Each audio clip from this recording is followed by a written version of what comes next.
Hey, it's me again.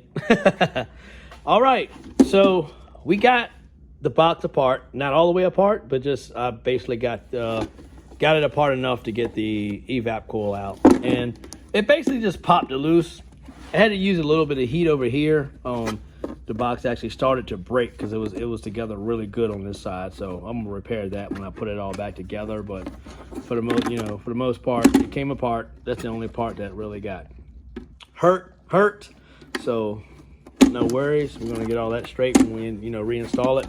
So see, it's a groove right here, so probably want to put like some Permatex or something like that in there, to keep the box nice sealed, so to have a tight seal when it's blowing air, and when it's blowing air inside of there, because your evap coil is in here, so you want this box to be as tight as possible. And see, there's your blower fan right there. There's your, your squirrel cage. Squirrel cage is right here. So, you want that, you want this box to be airtight as possible so you can get, the best efficiency out of the vents in the car. So yes, just be mindful. Like I said, when you just pry apart small, start lightly, start with a small screwdriver and just keep prying, until you pop it up, just walking around. That's as far as I needed it to go, so I could pop out the evaporator coil. And there's your resistor for your fan. But as you can see, I don't see anything in here. There is no dye or nothing in here, so I'm like I'm lost right now. I don't know where in the hell the dye went to. I turned this upside down and dye actually poured out of this. So dye is still in here somewhat. So I don't see any signs of it leaking nowhere. I've checked all the corners.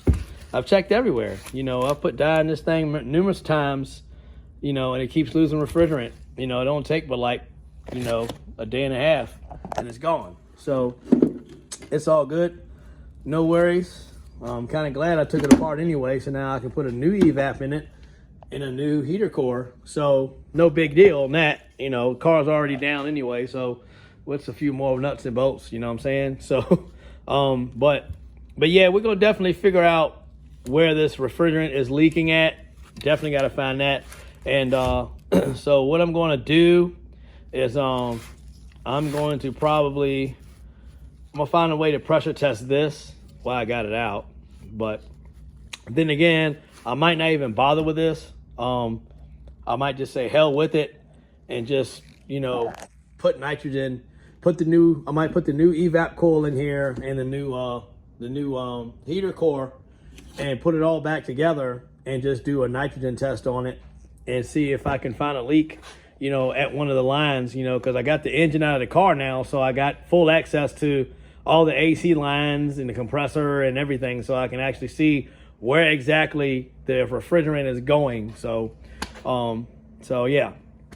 So I don't want to really say I pulled I don't really want to say I pulled all this apart for nothing, because you never know I never know what I would have found in here. You know what I'm saying? And plus, I'm glad I actually did pull it apart, because this thing was like full of like dirt and like a squirrel had got up in there and made a nice little home. I mean, you can see right here where it's all dirty and nasty. So I'm kind of glad I was able to, to pull it apart and get all that cleaned out. So I put the new one in and won't have to worry about that. You know what I mean? So no big deal. So we got it out, got it cleaned up. So if anybody wants to know what an evaporator coil looks like for a Ford Escort, second generation Ford Escort, that is, here it is. There it is right there. Ain't much to it. Ain't much to it at all, man. It's pretty simple to pop this box apart and get it out. So, but it's out. So, like I said, I may do a pressure test on this. I'm not sure.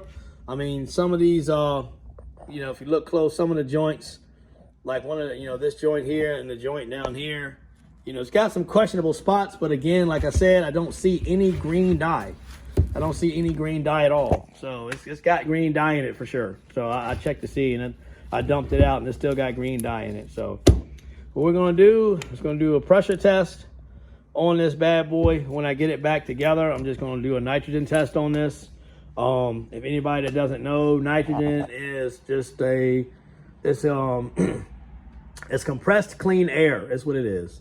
You use it a lot in the HVAC world to find a leak, you know, in an HVAC system, whether it be your home or a car or wherever. Nitrogen is the best leak candidate.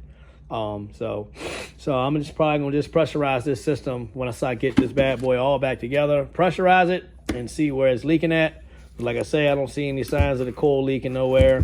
It could be leaking inside the fin somewhere, I don't know. But like I said, I may or may not pressure test this. I haven't decided yet.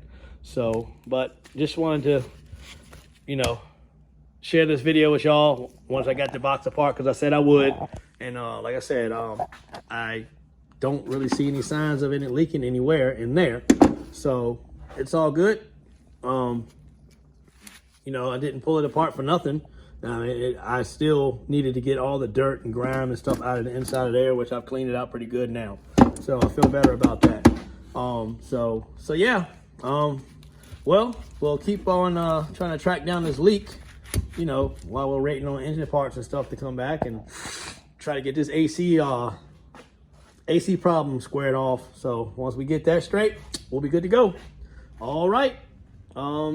This is going to conclude the the heater box removal and disassemble and all that stuff. So all right. So like I said, if anybody's got any questions, anything like that, let me know. And I'd be more than welcome to answer any questions I can. Like I said, if I can't answer the question, if I don't have the answer to the question, I can get it. So thanks guys for watching. And I'm hoping this has been very helpful to those that eventually want to get in, you know, trying to make sure their AC works and stuff. And just in case they have to replace an evap coil, you never know. So there it is. There it is right there. So, and of course, I know someone had mentioned about cutting the firewall on these cars. As you can see here, I've cut 0.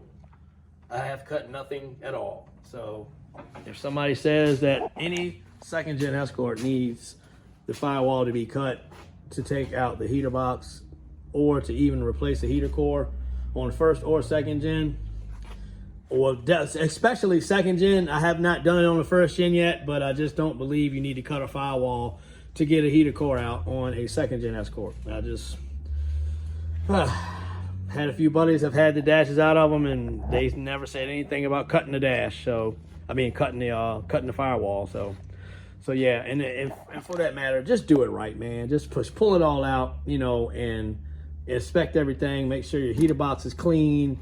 Make sure you ain't got no damaged coils. You know what I'm saying? Just do it right. Don't go cutting stuff up, hacking stuff up just to try to make a shortcut and just slam bam, get it done. No, man, do this correctly. If you're gonna do it, do it. If you're not gonna do it right, if you're gonna half-ass it, don't even attempt it. Leave it alone. Leave it to a professional. I'm gonna say it again. Don't touch it and leave it to a professional. I mean, this is not something that, you know, this is not like, you know, changing an alternator or something like that. You know, this is more like pulling your whole entire interior apart and making sure you don't break certain parts, you know, to get certain parts out to inspect and replace and repair or whatever you got to do. So again, I want to thank everybody for watching, and we won't be getting this thing back together today because it's cold as hell in here. And you know, I want to do some more, you know, searching and looking through stuff. So thanks everyone for watching, and really do appreciate the supporters that tune into our channel. Like I said, I try to be as detailed as possible when I'm doing YouTube videos. So like I say, if anybody's got any questions, you know, you can leave your comments, you know, you can leave your comments on the video in the comment section, you know, or you can message me, you know, on TikTok, Facebook, Instagram, or YouTube. So you know, feel free to message me. I don't mind helping you out.